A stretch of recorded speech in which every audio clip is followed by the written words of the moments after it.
ठीक है। तो यूनियन क्या है? Union is also a user defined data type. जैसे स्ट्रक्चर हमने किया है, स्ट्रक्चर क्या होता है? यूजर डिफाइंड डेटा टाइप है, ठीक है। उसमें हम अपने ज़रूरत के अकॉर्डिंग, अपने रिक्वायरमेंट के अकॉर्डिंग हम नई डेटा टाइप बना सकते हैं। जो जो डेटा हमें चाहिए हम उसके अंदर डिफाइन कर सकते हैं। स्ट्रक्चर और यूनियन 80% 85% बिल्कुल सेम है। उसके नोट्स भी बिल्कुल सेम बनाने हैं आपने। उसका प्रोग्राम भी ऑलमोस्ट सेम लिख सकते हैं। सिर्फ थोड़ा सा माइनर सा डिफरेंस है जो मैं आपको समझाऊंगा। बाकी मटेरियल भी पूरा ऑलमोस्ट सेम ही लिखा है। मैंने जो स्ट्रक्चर में लिखा था वही लिख के दे रहा हूँ मैं आपको यूनियन में। तो union is also user defined data type. जिस तरह से स्ट्रक्चर को डिक्लेयर किया जाता है उसी तरह से यूनियन को भी डिक्लेयर किया जाता है, ठीक है। ये एग्जांपल लिखी है मैंने। ये एक साइड पे मैंने स्ट्रक्चर डिक्लेयर किया है और दूसरे एंड पे यूनियन को डिक्लेयर किया है। एक टेस्ट नाम का स्ट्रक्चर बनाया, स्ट्रक्ट टेस्ट। उसके अंदर दो डेटा मेंबर्स लिए, दो मेंबर्स लिए, मेंबर्स ऑफ द स्ट्रक्चर, एक इंट ए और दूसरा फ्लोट बी, ठीक है। उसके बाद सेमीकोलन और उसके बाद स्ट्रक्चर का ये एक वेरिएबल क्रिएट कर दिया, स्ट्रक्ट टेस्ट एक्स, ठीक है। ऐसा ही होता है स्ट्रक्चर के केस में। उसके बाद मैंने यूनियन को डिक्लेयर किया, एक यूनियन डिफाइन की। इसको डिफाइन करने का तरीका क्या है? इसके लिए कीवर्ड यूज होता है यूनियन। जैसे स्ट्रक्चर के केस में कीवर्ड यूज होता है स्ट्रक्ट, इस तरह से यूनियन को डिक्लेयर करने के लिए हम कीवर्ड यूज करते हैं यूनियन। यूनियन उसके बाद नेम ऑफ द यूनियन, जो भी यूनियन का नाम आपने रखना है, सपोज टेस्ट ही नाम रखा मैंने, उसके अंदर जो भी मेंबर्स आपने डिफाइन करने हैं, डिफरेंट डेटा टाइप्स के मेंबर्स को हम इसके अंदर डिफाइन कर सकते हैं, क्लब कर सकते हैं, इंट, कैर, फ्लोट, डबल, लॉन्ग, डबल, जो भी है। और उसके बाद वही same structure, bracket close, semicolon, same syntax है लिखने का इसका। फिर उसके बाद स्ट्रक्चर, जैसे स्ट्रक्चर का वेरिएबल क्रिएट करते हैं वैसे यूनियन का वेरिएबल भी क्रिएट किया जाता है, ठीक है। स्ट्रक्चर का वेरिएबल क्रिएट कैसे किया जाता है? Struct test name of the structure, उसके बाद वेरिएबल का नाम। इसी तरह से यूनियन का वेरिएबल क्रिएट किया जाता है, union, then name of the union test, then X, ठीक है। ये मैंने उस दिन भी आपको बताया था। जैसे हम करते हैं इंट ए, इंट ए स्टेटमेंट का क्या मीनिंग है? मैंने एक वेरिएबल क्रिएट किया ए, जिसकी डेटा टाइप क्या है? इंटीजर, ठीक है। इसी तरह से स्ट्रक्चर और यूनियन का वेरिएबल भी क्रिएट होता है। इस केस में स्ट्रक्ट टेस्ट एक डेटा टाइप बन गई, जैसे इंट एक डेटा टाइप है, इसी तरह से स्ट्रक्ट टेस्ट भी एक डेटा टाइप है और एक्स एक वेरिएबल हो गया। और इस केस में union test is the user defined data type. जैसे इंटीजर डेटा टाइप है वो बिल्ट इन डेटा टाइप है, ऑलरेडी डिफाइंड है। इसी तरह से यूनियन टेस्ट भी एक डेटा टाइप है जो हमने बनाई है, यूजर डिफाइंड डेटा टाइप है। और उसके बाद हमने एक वेरिएबल क्रिएट कर दिया एक्स, जैसे ए वेरिएबल क्रिएट किया। तो इसी तरह से यूनियन का वेरिएबल क्रिएट हो जाता है। यहाँ तक बिल्कुल सेम है स्ट्रक्चर और यूनियन, तो यहाँ तक बिल्कुल सेम है। डिफरेंस कहाँ पे आता है? डिफरेंस आता है मेमोरी एलोकेशन में। मेमोरी कितनी एलोकेट होगी? अब मैंने स्ट्रक्चर को आपको बताया था, जैसे स्ट्रक्चर का वेरिएबल क्रिएट करते हैं उसको मेमोरी एलोकेट हो जाती है। जैसे इंट ए मैंने लिखा, इंट ए को कितनी मेमोरी एलोकेट होगी? ए को 2 बाइट्स मेमोरी एलोकेट हो जाएगी, because A is an integer, और इंटीजर को 2 बाइट्स मेमोरी एलोकेट होती है। इसी तरह से स्ट्रक्ट एक्स लिखा है, तो एक्स को कितनी मेमोरी एलोकेट होगी?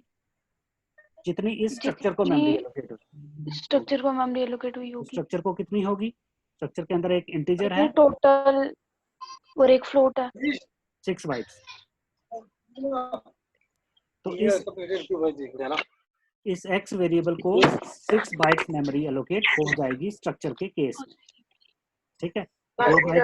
2 बाइट इंटीजर के लिए और 4 बाइट फ्लोट के लिए, 6 बाइट मेमोरी एलोकेट हो जाएगी। इसी तरह से यूनियन एक्स को कितनी मेमोरी एलोकेट होगी? यहाँ पे डिफरेंस है। अब जो यूनियन या शोर आ रहा पीछे से किसी का, देख लो किसकी। यूनियन के केस में मेमोरी एलोकेट होती है जितना यूनियन के जो मेंबर्स होते हैं ना, उसमें जो सबसे बड़ा मेंबर है, उसमें जो बड़े साइज का मेंबर है, जितनी मेमोरी उसको एलोकेट होगी उतनी ही मेमोरी यूनियन को एलोकेट होती है। टोटल मेमोरी एलोकेट नहीं होती। जैसे यूनियन के अंदर हमारे पास एक इंटीजर है और दूसरा फ्लोट है, ऐसा ही है, ठीक है। एक इंटीजर है और एक, तो लार्जर साइज किसका है? फ्लोट का, क्योंकि इंटीजर को 2 बाइट्स एलोकेट होती है और फ्लोट को 4 बाइट्स होती है। तो जो लार्जर साइज का वेरिएबल होता है उतनी टोटल मेमोरी यूनियन को एलोकेट होती है और सारे के सारे वेरिएबल्स उसी मेमोरी को शेयर करते हैं। There is a concept of sharing of memory in the union. Union के केस में मेमोरी शेयर होती है, इंडिविजुअल मेमोरी सारे वेरिएबल्स को एलोकेट नहीं होती। स्ट्रक्चर के केस में हर एक वेरिएबल को अपनी इंडिविजुअल मेमोरी एलोकेट हो जाती है जितना उसका साइज। तो इस यूनियन एक्स को टोटल 4 बाइट्स मेमोरी एलोकेट होगी। उसी 4 बाइट्स में ये फ्लोट बी भी स्टोर होगा, उसी 4 बाइट को ये ए वेरिएबल भी एक्सेस करेगा। This is the only difference between the union and the structure.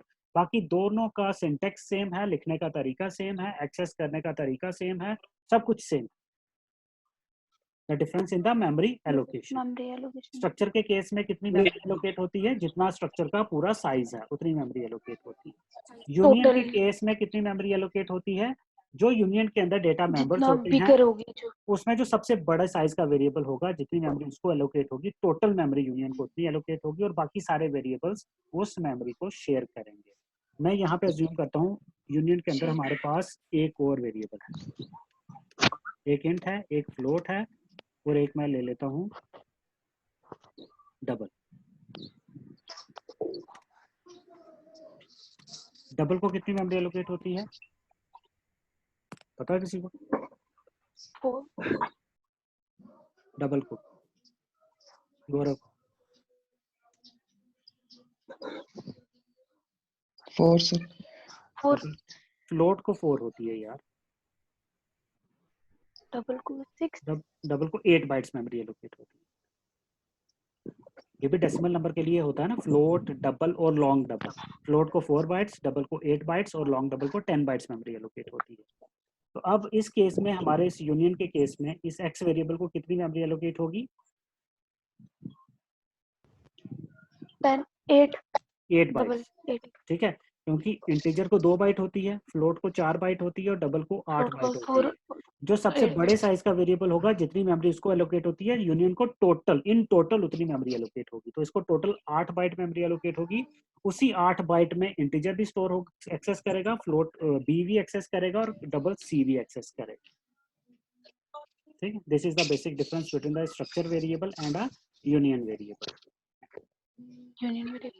अब उसके बाद वही, there are 2 main things in the union. जैसे स्ट्रक्चर में 2 चीजें थी। First one is how to declare और create a structure, how to access the structure elements. इसी तरह से यूनियन में भी 2 ही चीजें होती हैं, डिक्लेरेशन और creation of a union and accessing of union elements. Same है, सेम नोट्स आपने लिखने हैं, सेम कॉन्सेप्ट लिखना है, सेम क्वेश्चन एक याद करना है, दूसरा भी क्वेश्चन आपका ऑटोमेटिकली तैयार हो जाएगा। थोड़ा सा डिफरेंस आपने करना है उसके बीच। ये वही बुक नाम की यूनियन मैंने बनाई, जो बुक नाम का स्ट्रक्चर बनाया था, यहाँ पे बुक नाम की यूनियन बना दी। तो वही 3 चीजें ले ली उसमें, character name, float, price, int, pages. तो अब इस केस में इस यूनियन को कितनी मेमोरी एलोकेट होगी? फ्लोट की ठीक है, 4 बाइट्स। इस यूनियन को टोटल 4 बाइट्स मेमोरी एलोकेट होगी। उसी 4 बाइट्स को फ्लोट भी, प्राइस भी एक्सेस करेगा, नेम भी एक्सेस करेगा और पेजेस भी एक्सेस करेंगे। तो अगर हम इसको एज स्ट्रक्चर बनाते हैं तो स्ट्रक्चर के केस में 7 बाइट्स मेमोरी एलोकेट होती है इसको टोटल। ठीक है, वही जनरल सिंटैक्स लिखा है, जो स्ट्रक्चर के केस में लिखा है वही सेम लिखा है मैंने, सेम नोट्स है। आपको सेम क्वेश्चन याद करना है, दोनों क्वेश्चन तैयार हो जाएंगे।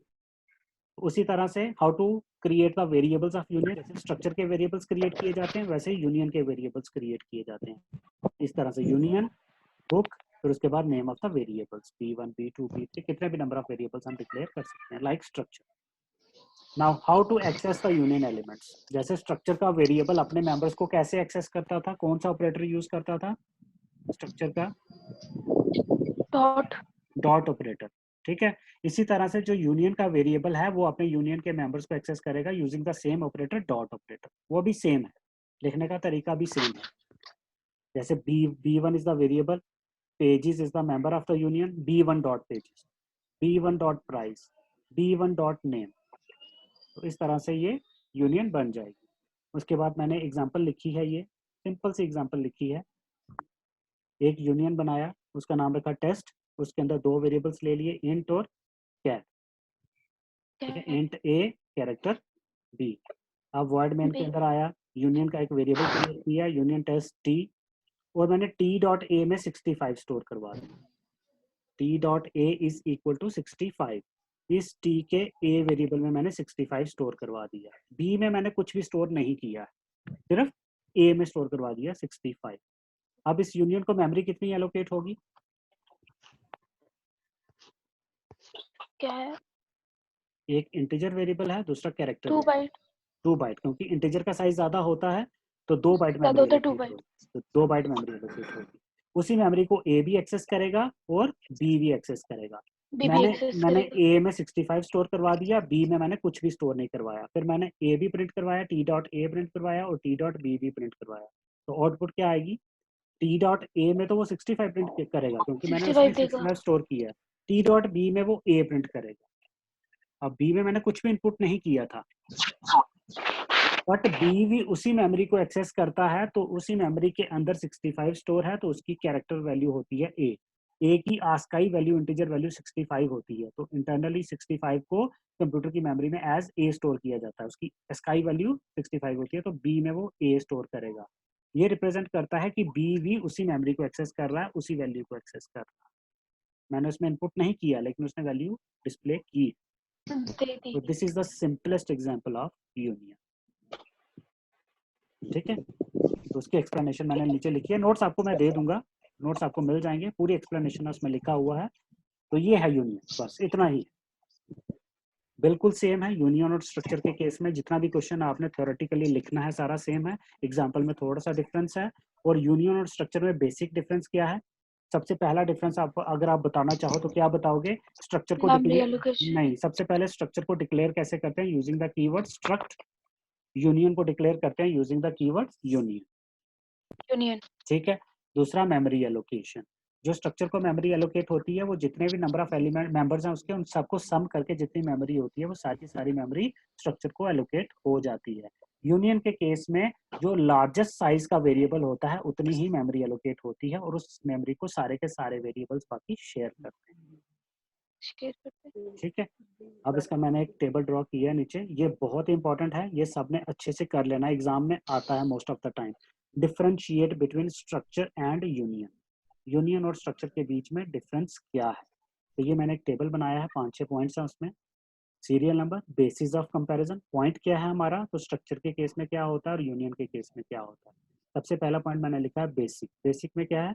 The separate memory location is allocated to each member of the structure. Structure के हर एक मेंबर को अपनी अलग से मेमोरी एलोकेट होती है। और यूनियन के केस में क्या है? All members of the union share सब द एक ही सेम शेयर मेमोरी करते हैं। लोकेशन। ठीक है, एक ही मेमोरी लोकेशन को सारे मेंबर्स शेयर करते हैं। Second point is declaration. Declare कैसे किया जाता है? स्ट्रक्चर को डिक्लेयर करने का वे है स्ट्रक्ट, स्ट्रक्ट के बाद नेम ऑफ द स्ट्रक्चर, जो भी स्ट्रक्चर का नाम आपने रखना है, उसके बाद जो एलिमेंट्स है उसके अंदर, और लास्ट में वेरिएबल्स डिक्लेयर करते हैं। यूनियन को क्रिएट करने का, डिक्लेयर करने का सिंटेक्स क्या है? स्ट्रक्ट की जगह यूनियन लिखा जाता है, बाकी सारा सेम रहता है। Third point is keyword. Keyword कौन सा यूज होता है? स्ट्रक्चर के केस में स्ट्रक्ट कीवर्ड यूज होता है, यूनियन के केस में यूनियन कीवर्ड यूज होता है। Fourth, size. साइज क्या होता है? Size of structure is equal to sum of size of all the data members. सारे मेंबर्स को जितनी मेमोरी एलोकेट होगी उन सबको ऐड करके जो बनेगी वो that will be the size of the structure. Size of the union is equal to size of the largest member of the union. Largest members. जो लार्जेस्ट मेंबर है यूनियन का, उसको जितनी मेमोरी एलोकेट होगी वो मेमोरी टोटल यूनियन को allocate होगी। Stored value. Stored value क्या होती है कि डिफरेंट डेटा मेंबर्स में कौन कौन सी वैल्यू स्टोर होंगी। स्टोर्स, स्ट्रक्चर के केस में क्या है? Stores distinct values for all the members. सब मेंबर्स की ऑल द अपनी अलग मेंबर्स। अलग वैल्यू स्टोर होती है। जैसे बुक के केस में देखो, स्ट्रक्ट बुक में नेम में उसका नाम अलग से स्टोर हुआ, नंबर ऑफ पेजेस में अलग से उसका स्टोर हुआ, प्राइस में उसकी अलग प्राइस स्टोर हुई, तो हर एक मेंबर के अंदर अपनी अलग अलग वैल्यू स्टोर होती है। बट यूनियन के केस में ऐसा नहीं है। यूनियन में क्या होता है? Store same value for all the members. जैसे इस एग्जांपल में मैंने ए में 65 स्टोर किया तो वही रिफ्लेक्ट हुआ बी में। तो बी में। ठीक है, last point is at a time. किसी भी मोमेंट ऑफ टाइम पे क्या होता है? Structure stores multiple values of the different members. किसी भी मोमेंट ऑफ टाइम में स्ट्रक्चर डिफरेंट वैल्यूज को स्टोर करता है, यूनियन सेम वैल्यूज को स्टोर करता है। These are the some of the points of difference between structure and union. तो ये आपका स्ट्रक्चर और यूनियन कंप्लीट हो गया। ठीक है, क्वेश्चन किसी का कोई भी क्वेश्चन कोई पूछना हो यूनियन में से, स्ट्रक्चर में से?